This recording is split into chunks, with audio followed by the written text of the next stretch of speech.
வாசகர்களாகிய நேர்களுக்கு வணக்கம். கல்கி அவர்கள் இந்த பொன்னியின் செல்வனுடைய 2வது பாகத்தை அவங்க அம்மாவுக்காக அர்ப்பணிச்சிருக்காங்க. நானும் இந்த பொன்னியின் செல்வனுடைய 2வது பாகத்தை எங்க அம்மாவுக்காக அர்ப்பணிக்கிறேன். சரி, வளவளன்னு பேசாம கதைக்குள்ள டக்குன்னு போயிடலாமா? பொன்னியின் செல்வன் 2ஆம் பாகம், சுழற்காற்று.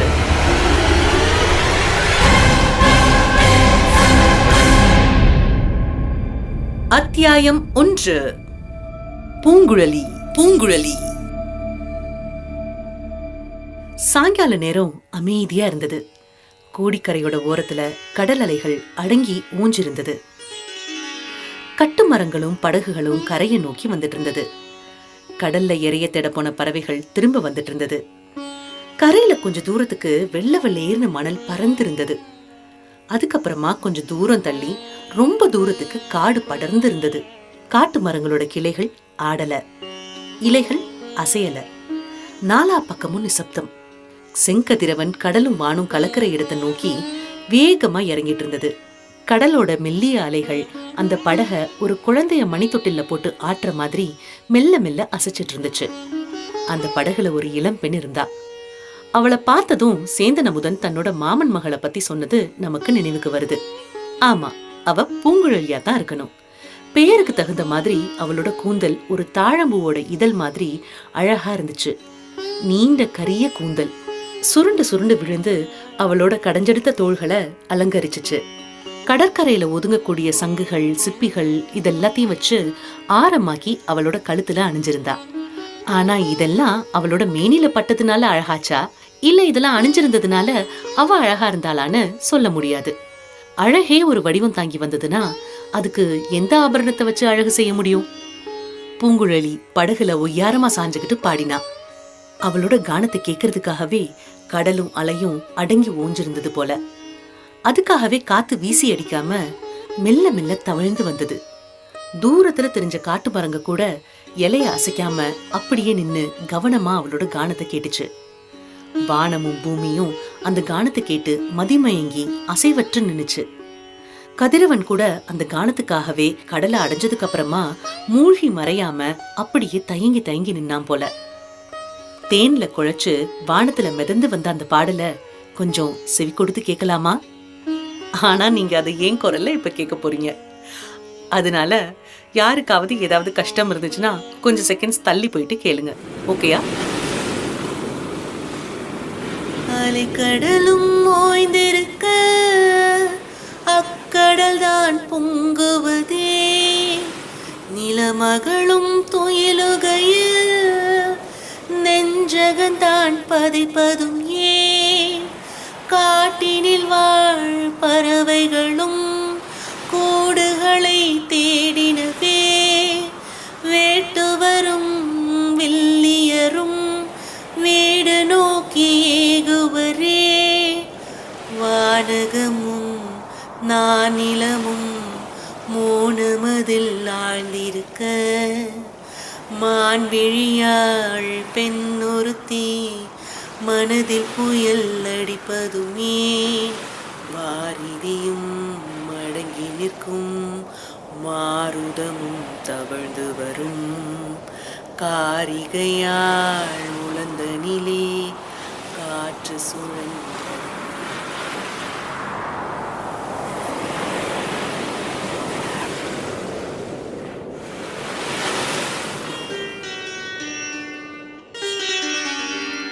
அந்த இளமங்கையோட உள்ளத்துல அப்படி என்ன சோகம் இருந்திருக்குமோ தெரியாது. அவளோட தீங்குரல்ல அப்படி என்ன இன்ப வேதனை கலந்திருக்குமோ தெரியாது. அந்த பாடலோட சொற்களோட ஒருவேளை கண்ணீரையும் கலந்துதான் பாடி அமைச்சிட்டாங்களோ என்னவோ, அதுவும் நமக்கு தெரியாது. ஆனா அந்த பாடலை அவ பாடுறத கேட்கும்போது நம்ம நெஞ்சம் விம்மி விம்மி வெடிக்கிறது போல ஏனோ ஒரு எண்ணம் உண்டாச்சு. பூங்குழலி கானத்தை நிறுத்தினா. படகோட துடுப்ப 4 தடவை வலிச்சா. படகு கரை பக்கத்துல வந்து சேர்ந்துச்சு. பூங்குழலி படகுல இருந்து துள்ளி குதிச்சுக்கிட்டு கரையில இறங்கினா. படக கரையில இழுத்து போட்டா. கரையில சில கட்டுமரங்கள் கும்பலா கிடந்துச்சு. அது மேல படகு சாஞ்சு நிக்கும்படி தூக்கி நிறுத்தினா. சாஞ்சு நின்ன படகுல தானும் சாஞ்சுக்கிட்டு ஒரு முறை சுற்றுமுற்றும் பார்த்தா. அதோ கலங்கர விளக்கத்தோட உச்சி மண்டபத்துல தீ மூட்டியாச்சு. தீ ஜுவால விட்டு எரிஞ்சது. இனி ராத்திரி எல்லாம் அந்த ஜோதி எரிஞ்சுக்கிட்டே இருக்கும். கடல்ல போற மரக்கலங்களுக்கு அருகில் நெருங்க வேண்டாம் அப்படின்னு எச்சரிச்சுக்கிட்டே இருக்கும். கோடிக்கரை ஓரத்துல கடல்ல ஆழமே கிடையாது. கட்டுமரங்களும் சின்ன படகுகளும் தான் அந்த பகுதியில கரை ஓரமா அணுகி வரலாம். மரக்கலங்களும் நாவாயும் நெருங்கி வந்துச்சு அப்படின்னா தரை தட்டி மணல்ல புதஞ்சிடும். வேகமா தரையில கப்பல் மோதுச்சுன்னா பிளந்து உடைஞ்சு போயிடும். அதனால கோடியக்கரையில உள்ள கலங்கர விளக்கம் கப்பல் ஓட்டிகளுக்கு ரொம்பவும் அவசியமா இருந்தது. இன்னொரு பக்கத்துல குட்டை மரங்கள் நிறைஞ்ச காட்டுக்கு நடுவுல ஒரு கோபுரம் ஒண்ணு தலை தூக்கி நின்னுச்சு. அந்த கோபுரத்துக்கு அடியில கோடிக்கரை குழகர் கோயில் கொண்டிருந்தாரு. சுமார் 200 ஆண்டுகளுக்கு முன்னாடி ஸ்ரீ சுந்தரமூர்த்தி நாயனார் இந்த கோடிக்கரைக்கு வந்தாரு. காட்டுக்கு மத்தியில தன்னந்தனியா கோயில் கொண்டிருந்த குழகரை தரிசிச்சாரு. அந்தோ இறைவா, இப்படி இந்த கடற்கரை காட்டின் மத்தியில் துணையின்றி தனியே இருந்தீரே, இருக்க வேறு இடமா இல்லை? பக்தர்கள் கூட்டம் கூட்டமாக உமது புகழை பாடிக்கொண்டிருக்கும் ஸ்தலங்கள் எத்தனையோ இருக்க, இந்த கோடிக்கு வந்து பயங்கர காட்டிலே தனியே கோயில் கொண்டிருப்பதேன்? இக்கொடியேனுடைய கண்கள் இக்காட்சியையும் காண நேர்ந்ததே அப்படின்னு மனமுருகி பாடல் பாடினாரு.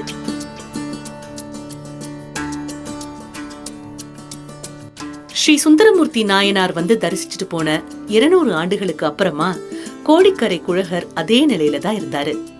சுத்தியில இன்னும் கொஞ்சம் காடுகள் மண்டி போயிருந்துச்சு. அந்த காடுகள்ல மரப்பொந்துகளுக்கு நடுவுல ஆந்திகளும் கூகைகளும் குளறி இருந்துச்சு. பாக்குறதுக்கே பயங்கரமா இருக்கக்கூடிய வேடுவர்கள் சிலர் தான் அந்த காட்டுக்கு நடுவுல அங்கங்க குடிசை போட்டு வாழ்ந்துட்டு வந்தாங்க. ஆமா, ஒரே ஒரு வித்தியாசம் இருந்தது. ஸ்ரீ சுந்தரமூர்த்தி நாயனார் அங்க வந்தபோது கலங்கரை விளக்கம் இல்ல. சில ஆண்டுகளுக்கு முன்னாடி முதற் பராந்தகரோட காலத்துலதான் அது கட்டப்பட்டுச்சு. கலங்கரை விளக்கத்துல வேலை செய்யறவங்களுக்குன்னு சில ஓட்டு வீடுகள் அங்க சுத்தி கட்டப்பட்டுச்சு. கோடிக்கரை குழகர் கோயில்ல பூஜை செய்யக்கூடிய பட்டரும் அங்க வந்து குடியேறினாரு.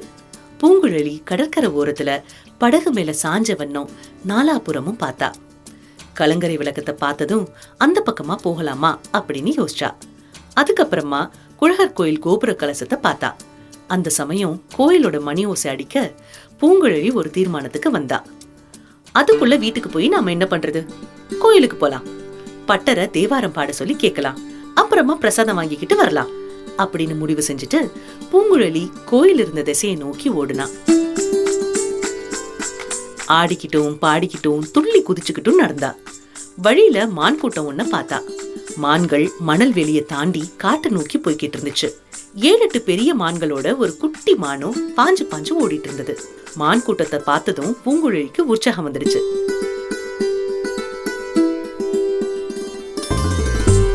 அது பிடிக்க போறது மாதிரி தொடர்ந்து ஓடிக்கிட்டே இருந்தா. ஆனா என்னதான் வேகமா ஓடினாலும் மான்களோட போட்டியிட முடியுமா? மான் கூட்டம் பூங்குழலிய புந்திக்கிட்டு போச்சு. முன்னால போன மான்கள் ஒரு இடத்துல 4 கால்களையும் தூக்கி வானத்துல பறக்கிறது மாதிரி போய் ரொம்ப தூரம் தாவி போச்சு.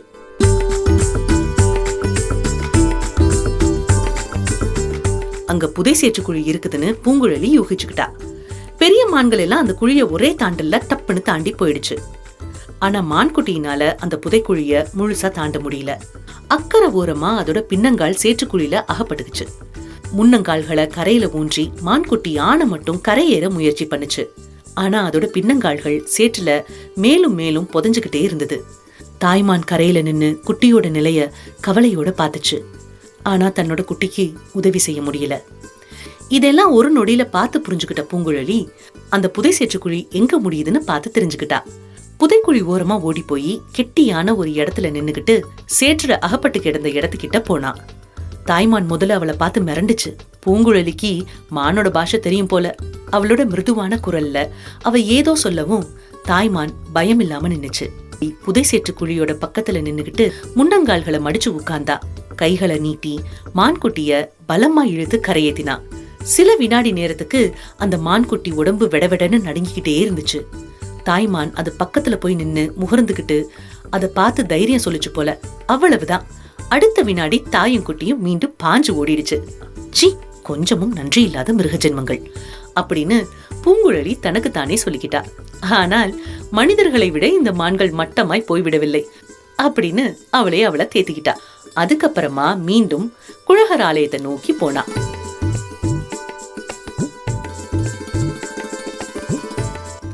மணல் வெளியை தாண்டி போனதும் மரஞ்செடிகள் அடர்ந்த காட்டு வழியில போக வேண்டியது இருந்தது.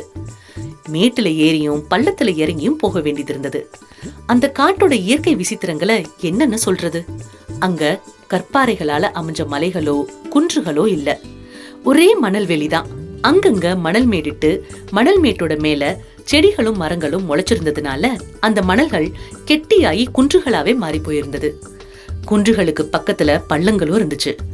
அந்த மாதிரியான காட்டுல வழி கண்டுபிடிச்சு போறதுன்றது ஒரு எளிய காரியமே இல்ல. ரொம்ப தூரம் நடந்த மாதிரி தோணும், ஆனா திரும்பி பார்த்தா புறப்பட்ட இடத்துக்கே வந்துகிட்டு இருப்போம்.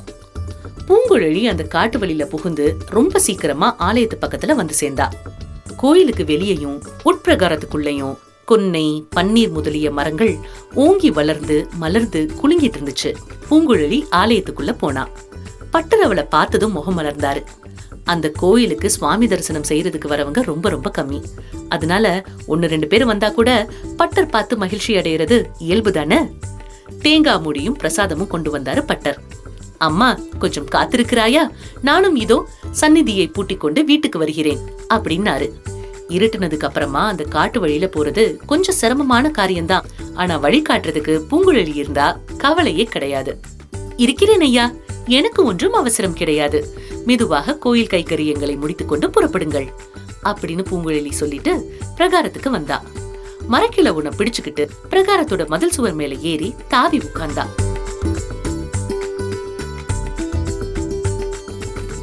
மதில் மூலையில நந்தி பகவானுடைய பெரிய சிலை ஒண்ணு அமைக்கப்பட்டிருந்துச்சு. அந்த சிலை மேல சாஞ்ச மாதிரி அந்த மதில் சுவர் மேல காலை நீட்டி படுத்தா. தேங்காய் மூடிய பல்லுனால சுரண்டி சுரண்டி சாப்பிட ஆரம்பிச்சா. நாலாபுறமும் இருள் சூழ்ந்து வரக்கூடிய விசித்திரத்தை பூங்குழலி பாத்துக்கிட்டே இருக்கும்போது குதிரையோட காலடி சத்தத்தை கேட்டா. சத்தம் வந்த பக்கமா ஆவலோட பார்த்தா. குதிரையோட காலடி சத்தம் அவளோட உள்ளத்துல ஏதேதோ பழைய ஞாபகங்களை கொண்டு வந்துச்சு. கனவு லோகத்துக்கே கூட்டிட்டு போயிடுச்சு. எங்கிருந்தோ இனந்தெரியாத ஒரு துக்கம் வந்து நெஞ்ச அடைச்சது. வரது யாரா இருக்கக்கூடும்? யாரா இருந்தா நமக்கு என்ன கவலை?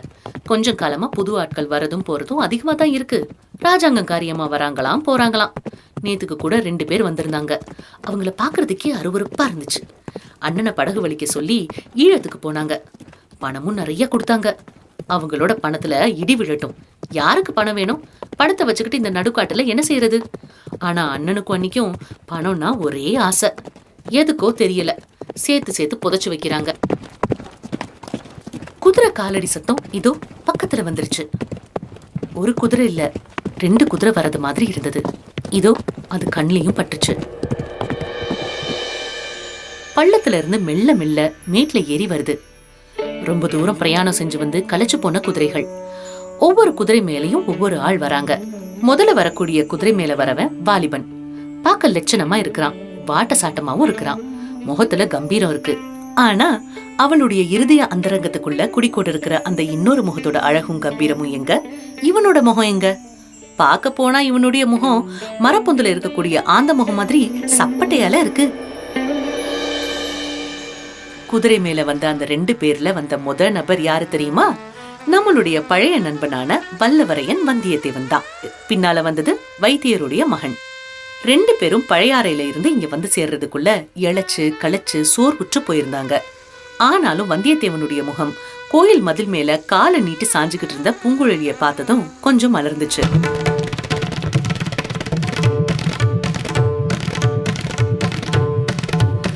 அவ தன்னுடைய முகத்தை உத்து பாக்குறா அப்படின்னு தெரிஞ்சதும் அவனுக்கு இயற்கையான ஒரு உற்சாகம் பிறந்துருச்சு. அவனும் குதிரையை நிறுத்திட்டு அவளோட முகத்தை ஆர்வத்தோட உத்து பார்த்தான். தன்னோட முகத்தை ஒரு மரப்பொந்துக்குள்ள இருக்கிற ஆந்தையோட முகத்தோட அவ ஒப்பிடுறா அப்படின்னு மட்டும் தெரிஞ்சிருந்துச்சுன்னா அவ்வளவு உற்சாகம் பட்டிருக்க மாட்டான். ஒருத்தரோட மனசுக்குள்ள இருக்கிறத இன்னொருத்தர் முழுக்க அறியாம இருக்கிறது எவ்வளவு அனுகூலமா இருக்குது இல்லையா? குதிரை மேல வந்தவன் தன்னை உத்து பாக்குறான் அப்படின்றத பூங்குழலி புரிஞ்சுக்கிட்டா. கையில தான் ஒரு தேங்காய் மூடிய வச்சுக்கிட்டு பல்லுனால சுரண்டி சுரண்டி சாப்பிட்டுட்டு இருக்கிறோம் அப்படின்றத நினைச்சா. உடனே எங்கிருந்தோ ஒரு வெக்கம் வந்துடுச்சு. பிரகார மதில் சுவர்ல இருந்து வெளிய மணல்ல டப்புன்னு குதிச்சா. மதில் சுவர் ஓரமாவே ஓட ஆரம்பிச்சுட்டா. அத பார்த்த உடனே வந்தியத்தேவனுக்கும் குதிரை மேல இருந்து குதிக்க தோணுச்சு. குதிச்சு அப்படியே அவ பின்னாடியே ஓடி போய் பிடிக்கணும்னு தோணுச்சு. அது மாதிரியே அவளை துரத்தவும் ஆரம்பிச்சான். இந்த காரணம் இல்லாத செயலோட காரண காரியங்களை யாரு கண்டுபிடிச்சு சொல்ல முடியும்? 1000-10000 ஆண்டுகளா தொடர்ந்து வந்துகிட்டு இருக்கக்கூடிய மனித குலத்தோட பாரம்பரிய இயற்கை தானே பூங்குழலிய ஓட செஞ்சுச்சு. அதே தானே வந்தியத்தேவனையும் துரத்தி பிடிக்க செஞ்சுச்சு அப்படின்னு தான் சொல்லணும் அப்படின்றாங்க நம்ம ஆசிரியர் கல்கி.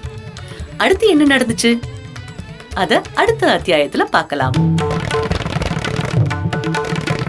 பொன்னியின் செல்வனுடைய இந்த ஒலி புத்தகத்துக்கான script, voice, audio production Gayathri, video editing by Lenin and arts by Avantika.